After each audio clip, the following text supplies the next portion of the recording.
Sejarah Hari Literasi dimulai sebagai bagian dari inisiatif UNESCO untuk menanggapi tantangan buta huruf global, terutama di negara-negara berkembang. Di tahun 1965, UNESCO menyelenggarakan konferensi di Teheran, Iran yang berfokus untuk pembelajaran dan literasi. Dari konferensi tersebut, muncul kesepakatan bahwa literasi adalah fondasi penting bagi perkembangan individu, komunitas, dan masyarakat. Tujuan utama peringatan ini adalah untuk menyoroti keberhasilan dan tantangan dalam upaya meningkatkan tingkat literasi global. Bahkan di Indonesia, literasi telah menjadi perhatian utama pemerintah, terutama dalam rangka meningkatkan kualitas pendidikan dan pemberdayaan masyarakat. Meskipun Indonesia telah mengalami kemajuan dalam mengurangi tingkat buta huruf, tantangan dalam literasi masih besar, terutama terkait dengan kesenjangan geografis, sosial, dan ekonomi. Pada awal kemerdekaan, tingkat buta huruf di Indonesia sangat tinggi.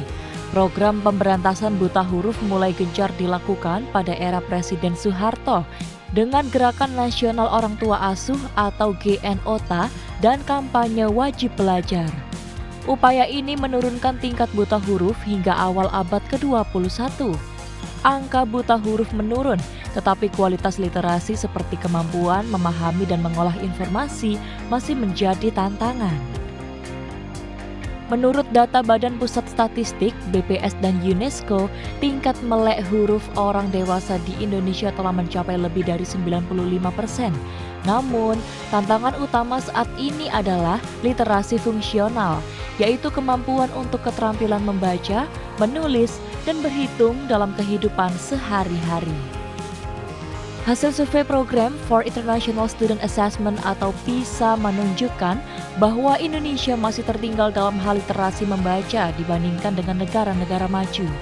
Melalui survei itu, pemerintah Indonesia melalui Kementerian Pendidikan dan Kebudayaan Kemendikbud meluncurkan Gerakan Literasi Nasional atau GLN pada tahun 2016. Program ini bertujuan meningkatkan minat baca dan kemampuan literasi masyarakat di semua kalangan, termasuk pelajar, pekerja, dan masyarakat umum. Salah satu komponen utama gerakan literasi sekolah berfokus pada peningkatan kemampuan literasi di sekolah-sekolah. Tantangan upaya pemerintah dan pihak swasta adalah Indonesia masih menghadapi beberapa tantangan, kesenjangan geografis, akses terhadap buku dan bahan bacaan, kualitas pendidikan, serta literasi digital. Kondisi ini dibutuhkan peran komunitas dan lembaga swadaya masyarakat LSM dalam meningkatkan literasi. Komunitas literasi seperti rumah baca, perpustakaan jalanan, dan berbagai inisiatif lokal lain telah muncul di berbagai wilayah. Mereka menyediakan akses terhadap buku dan literasi kepada masyarakat yang lebih luas. Peningkatan literasi di Indonesia diharapkan mampu meningkatkan taraf hidup masyarakat, kemampuan membaca, daya saing ekonomi, keterampilan kerja, dan partisipasi sosial. Literasi yang lebih baik dapat membantu mengurangi kemiskinan, meningkatkan kesehatan, dan memperkuat demokrasi. Kolaborasi antara pemerintah, masyarakat, dan dunia pendidikan tetap menjadi kunci untuk masa depan yang lebih baik. Selamat Hari Literasi. Tim Liputan CTV.